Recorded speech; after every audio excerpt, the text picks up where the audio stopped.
एक परदेशी महिला भारतामध्ये आली, पुण्यामध्ये राहिली. अनेक वर्ष पुण्यामध्ये ती एकटी राहत होती आणि त्या महिलेचा तिच्याच फ्लॅटमध्ये अत्यंत निर्दयीपणे खून करण्यात आलेला होता. आणि त्यानंतर पुरावा नसतानाही पोलिसांनी जो तपास केला आणि त्या तपासातून जो खुनी समोर आला, तर हे जे तपास सत्र होतं ते अत्यंत कौतुकास्पद अशा पद्धतीचं होतं किंवा ही तपास कथा जी आहे ती अत्यंत प्रेरणादायी अशा पद्धतीची आहे. कारण त्यावेळेस कोणतीही साधनं नव्हती. तसं असतानासुद्धा पोलिसांनी हा सगळा तपास केला होता. तर ती विदेशी महिला नक्की कोण आहे, तिच्यासोबत नेमकं काय घडलं होतं, याचा तपास कसा झाला होता आणि खुनी कसा पकडला होता आणि त्यानंतरही कशा ट्विस्ट येत गेल्या, हे सगळं बघणार आहोत आपण आजच्या या भागामध्ये.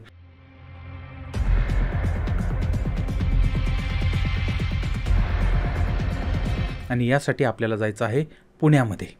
तर जानेवारी 2006 पुणे पोलिसांना पुण्यामध्ये राहणाऱ्या डॉक्टर फारुक वाडिया यांचा फोन आला आणि त्यांनी सांगितलं की त्यांची एक मैत्रीण पाठीमागच्या आठवड्यापासून फोनला उत्तर देत नाही आहे, तिच्याशी संपर्क होत नाही आहे. आणि त्यानंतर मग पोलिसांनी त्या महिलेची माहिती घेतली आणि ती महिला जी आहे ती पुण्यातील हाय प्रोफाईल कोरेगाव पार्कमधील लिबर्टी सोसायटी आहे त्या ठिकाणी राहणारी एक विदेशी महिला होती. पोलीस 7 जानेवारी 2006 रोजी लिबर्टी सोसायटीमध्ये गेले आणि त्या महिलेच्या फ्लॅटवरती पोहोचले. फ्लॅट बंद होता, आतून दुर्गंधी येत होती. त्यामुळे पोलिसांनी कसाबसा तो दरवाजा उघडला आणि आत प्रवेश केला.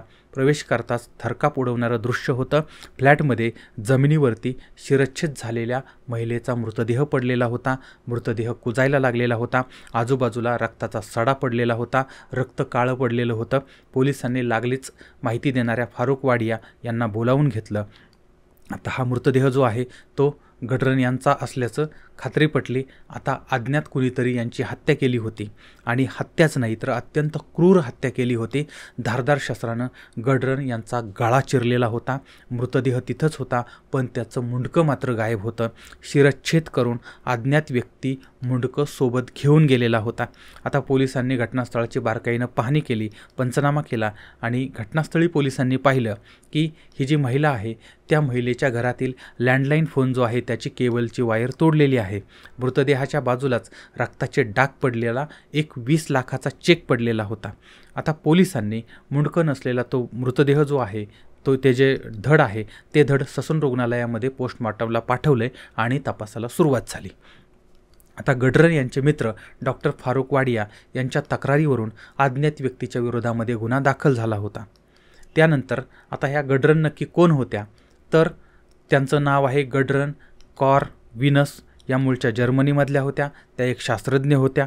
इथिओपियामध्ये त्या गेल्या होत्या. त्यानंतर त्या दक्षिण आफ्रिकेमध्ये पण गेल्या होत्या आणि फ्रान्समध्ये पण त्या जाऊन आल्या होत्या. आणि त्यानंतर 1961मध्ये त्या पुण्यामध्ये आल्या होत्या. काही काळ त्यांनी पुरातत्व विषयाशी संबंधित काम केलं. पुण्यामधील डेक्कन कॉलेजशी त्यांचा संबंध आला होता. तिथं त्या काम करत होत्या.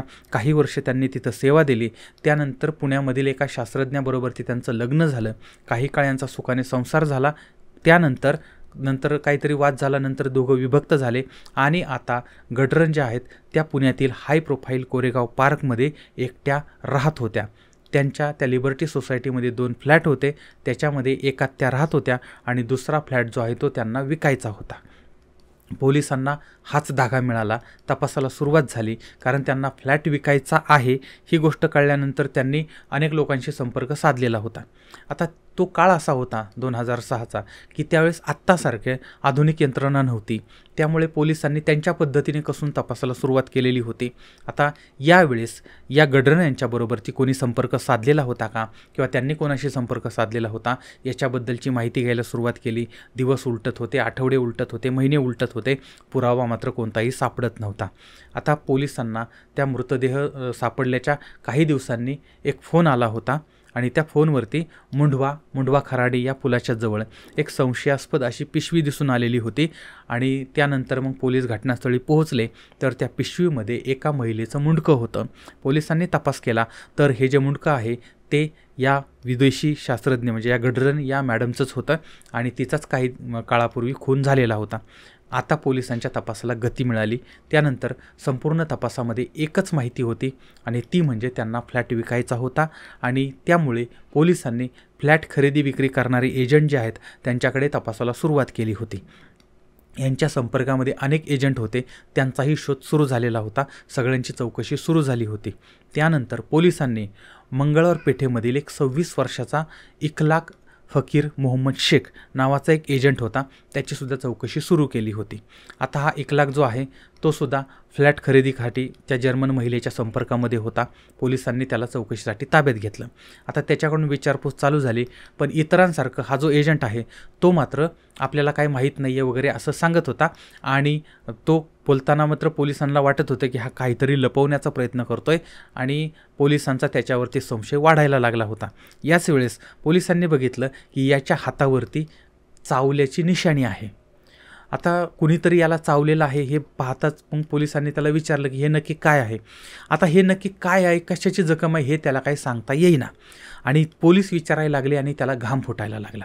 त्यानंतर त्यानं उडवाउडवीची उत्तरं द्यायला सुरुवात केली. पोलिसांना योग्य उत्तरं मिळत नव्हती. संशय होता तो अजूनच वाढला होता आणि मग पोलिसांनी त्याला आत घेतला आणि पोलिसी खाक्या दाखवला. त्यानंतर मग तो अगदी पोपटासारखा बोलायला लागला आणि त्यानं कबूल केलं की त्यानंच गडरन यांची हत्या केलेली आहे. आता त्यानंतर पोलिसांनी ज्यावेळेस त्याच्याकडे म्हणजे त्याची चौकशी केली, त्याच्या घरचं झडती घेतली, त्यावेळेस गडरन यांच्या फ्लॅटच्या चाव्यांचा गुच्छा त्यांच्याकडे सापडला किंवा गुच्छ सापडलेला होता आणि काही वस्तूसुद्धा शेख याच्याकडे सापडलेल्या होत्या. आता प्रश्न हा आहे की ही हत्या त्यानं का केली होती आणि कशी केली होती. तर गडरन यांना फ्लॅट विकायचा होता. त्या संदर्भात अनेक रिअल इस्टेट एजंटबरोबर ती त्या संपर्कामध्ये होत्या. याच्यामधूनच इखलाकबरोबर ती यांचा संपर्क झाला होता. त्याच्याबरोबर ती फ्लॅटची विक्रीचं विषय चाललेला होता, बोलणं चाललेलं होतं आणि याचा मात्र त्यांच्या दोनही फ्लॅटवरती डोळा होता. त्यानं बघितलं की ही एक विदेशातली महिला आहे, ती एकटी आहे, तिचं वय झालेलं आहे, तिच्या मागं पुढं कुणीही नाही आहे, तिला जर आपण मारून टाकलं तर कोणाला कळणार नाही आणि कुणीही विचारणार नाही, आपल्याला कुणी पकडणार पण नाही आणि आपल्याला हिचे दोनही फ्लॅट जे आहेत ते बळकावता येतील. आणि मग 1 जानेवारी 2006 रोजी हा इखलाक जो आहे तो गडरन या महिलेला भेटायला तिच्या फ्लॅटवर गेला होता. आता फ्लॅटच्या डीलची बोलणी चाललेली होती. आता या संदर्भात सगळी चर्चा चालू असताना यानं सगळं प्लॅन केला होता. बरोबर धारदार शस्त्र घेतलं होतं, पिशवी घेतलेली होती आणि मग त्यानं सुरुवातीला गेल्यानंतर तिला काही चहापाणी करायला आतमध्ये पाठवलं असेल किंवा कागदपत्र आणायला पाठवलं, पण यानं त्या टेलिफोनची वायर अगोदर कापून टाकली. त्याच्यानंतर धारदार शस्त्र काढलं आणि त्या महिलेला पकडलं आणि तिचं मुंडकं कापून टाकलं. आणि त्याच्यानंतर आता ज्यावेळेस तिच्या हातात 20 लाखाचा चेक होता, तो चेक खाली पडला आणि या महिलेच्या अंगातनं रक्त यायला लागलं मुंडकं कापल्यामुळे आणि ते रक्तसुद्धा त्या चेकला लागलेलं होतं. आता यावेळेस मारत असताना त्या महिलेनं या इखलाकचा चावा घेतलेला होता, स्वतःचा बचाव करायचा प्रयत्न केला होता, पण बचाव करू शकली नाहीत. तिचा शिरच्छेद त्यानं केला आणि तिचं मुंडकं त्यानं पिशवीमध्ये टाकलं आणि ते मुंडकं घेऊन तो बाहेर गेला, दरवाजा बंद केला आणि निघून गेला. नंतर हे जे मुंडकं आहे ते मुंडवा या भागामध्ये, मुंडवा खराटे या भागामध्ये जो पूल आहे त्या बाजूला त्यानं टाकून दिलेलं होतं. आणि त्यानंतर डॉक्टर वाडिया जे आहेत ते मात्र गडरन यांना फोन करत होते, पण संपर्क होत नव्हता. त्यामुळे त्यांनी पोलिसांना सांगितलं. पोलीस फ्लॅटवर पोहोचले आणि ही घटना उघड झाली. आणि त्यानंतर मग पोलिसांनी या इखलाकला ताब्यात घेतलं आणि पुरावे मिटवण्यासाठी मग त्या मृतदेहाचे छोटे छोटे तुकडे करायचे असा सुद्धा त्याचा प्लॅन होता, असं त्यानं तपासात सांगितलं होतं. पण हे प्रकरण आता म्हणजे खून झाला, खुनी सापडला, मोटिव्ह सापडला, कशासाठी एवढं सगळं झालं होतं, पण हे प्रकरण इथं थांबलेलं नाही. तर पोलिसांनी याला अटक केली. त्यानंतर त्याला पुणे कोर्टामध्ये हजर करण्यात आलं आणि त्याला आता जन्मठेपेची शिक्षा झाली. तो तुरुंगामध्ये गेला. नंतर 28 मे 2009 रोजी हा इखलाक 14 दिवसाच्या पेरोलवरती येरवडा तुरुंगातनं बाहेर आला होता. हा बाहेर आला, 15 दिवस म्हणजे 14 दिवस बाहेर राहिला. त्यानंतर परत त्याने 15 दिवसाचा पेरोल वाढवला आणि 26 जून 2009 रोजी त्याला परत कारागृहात जायचं होतं, पण तो परत गेला नाही. तो फरार झाला आणि परत त्याचा शोध सुरू झाला. त्यानंतर पुढचे 6 वर्ष तो फरारी होता आणि त्यानंतर पोलिसांनी 2015मध्ये त्याला पुन्हा अटक केली आणि पुन्हा त्याला जेलमध्ये टाकलं आणि तो जेलमध्ये शिक्षा, जन्मठेपेची शिक्षा भोगतो आहे. तर ही घटना पुण्यामध्ये घडलेली होती आणि केवळ एका चाव्यामुळे या प्रकरणाचा पर्दाफाश झालेला होता. तर अशा पद्धतीची पोलिसांनी जी केलेली कारवाई जी आहे त्याच्यासाठी पोलिसांना कुठलाही पुरावा नसतानासुद्धा एक चावा आणि पोलिसांनी केलेली ही सगळी मेहनत याच्यामुळे हे प्रकरण तडीस गेलेलं होतं. आता ही घटना तुम्हाला माहिती होती का, आणि अजून माझ्याकडून सांगण्यामध्ये काही त्रुटी राहिली असतील तर त्यासुद्धा मला जरूर कळवा, आणि याबद्दल तुमचं मत काय आहे ते सुद्धा मला जरूर कळवा. पुन्हा भेटूया पुढच्या भागामध्ये एका नवीन विषयासह. तोपर्यंत धन्यवाद.